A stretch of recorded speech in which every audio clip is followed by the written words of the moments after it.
about corrective action plans. These are very important issues with the FDA.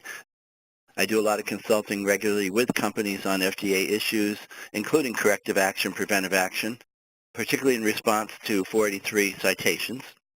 Each sponsor should have an SOP regarding the implementation of corrective action and the escalation procedures. We often include much of that in our monitoring plans today as well when we're looking at risk analysis. So let's get started by looking at the essential documentation of a site's response to good clinical practice deficiencies, which are often considered non-compliance.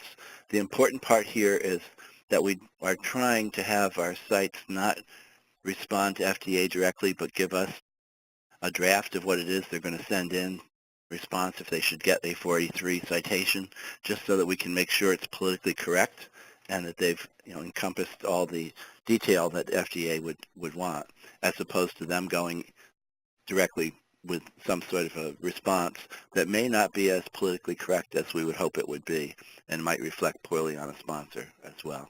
We want you then to be able to contact your sponsor should you be inspected by a regulatory agency. That might be the FDA, it might be a foreign regulatory authority. If they're using your data in another country for a marketing application, then it would be possible that a foreign regulatory authority could come to your site mainly to see if you have the source documents to support the case report form data that the sponsor has provided to them.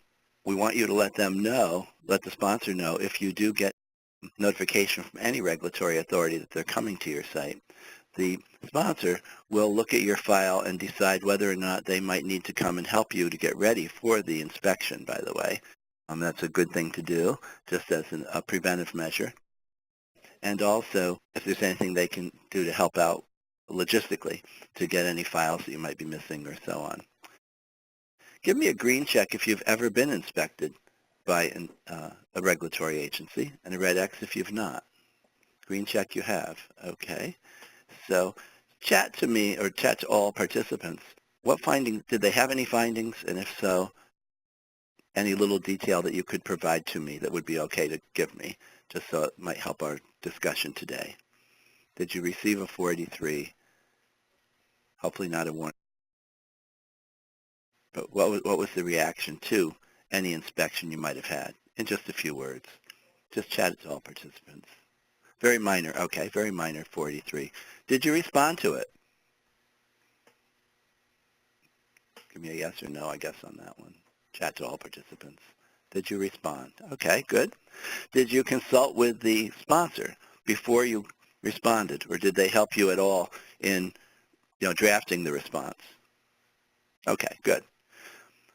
That's the best approach, is to if you do get any kind of, hopefully it is minor, and very often there are minor 483s. That's not a problem, and it should not be anything that would influence any other sponsor to come work with you, as long as it was minor. If you were to be audited by a QA department, quality assurance department, from the sponsor or a third party that the sponsor has hired to do routine audits, please just admit right up front that you have had an inspection, that it was minor 483. It's certainly fine to have some of those copied to present to them. A sponsor might also ask you that if they were beginning a study before they start the study with you. The monitoring group might ask if you've had an inspection, and if so, what were the results. Please feel free to give that to them, because it is public information. And if you don't give it to them, they probably are going to search the FDA's web to find it anyway. So I do a lot of auditing when I'm not training, so I know the process to do that, and we always do that when we're representing a sponsor. So they're going to be looking and finding it. So please don't kind of hide that from them, and especially if it's a very minor issue. They're anxious to hear that. And how did you resolve it? And that's the point of today's discussion, the corrective action. As we get started then, we want to see how to employ that. What is the best response mechanism? It is a high focus for FDA. It affects the FDA action taken after an inspection.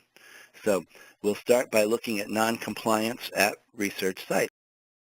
Noncompliance at the site requires the corrective action planning to address those deficiencies. Correction action plan, then, should include more than just identifying the deficiency, and that's what often happens. Sites just reiterate what happened. We don't want that. We want to know what was the intervention that you chose to address the issue. More than typical action item management, to-do list. We don't want just a to-do list after the visit.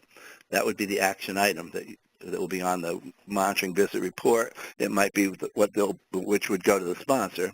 It would also be in their follow-up letter to you at the site. What is it that you've done incorrectly, or what is the corrective action? We want more of a plan.